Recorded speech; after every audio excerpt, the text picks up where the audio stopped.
Aisling's mother died at midsummer. She had fallen sick so suddenly that some of the villagers wondered if the fairies had come and taken her, for she was still young and beautiful.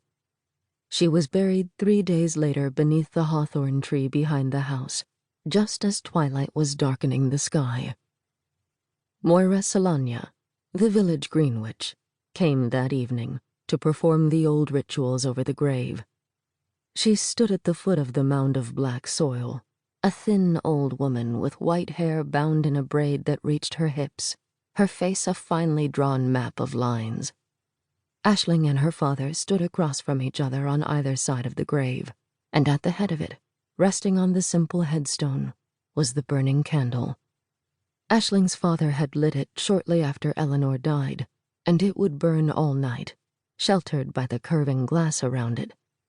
The gravestone was a plain piece of slate carved with her name, Eleanor. Grass and tree roots would grow up around it as the months and years passed, until it would seem as if it had always been there. Moira Solania said in her low, clear voice, "From life to life, from breath to breath, we remember Eleanor." She held a round loaf of bread in her hands, and she tore off a small piece and ate it, chewing deliberately, before handing the loaf to Aisling's father.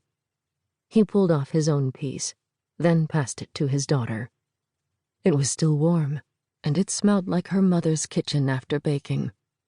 But it hadn't come from her mother's hands, and that realization made a hard lump rise in her throat. The bread was tasteless. Moira Solania took the loaf from her, its crust gaping open, and placed it on the gravestone next to the candle. Aisling couldn't shake the feeling that her mother had merely gone out on an errand and would come home at any moment and wonder what the three of them were doing. It didn't seem possible that she was buried there, at the foot of the hawthorn tree, in the ground. She had seen her mother's body after she died, of course, but her face had lost all of the vibrancy that made her recognizable.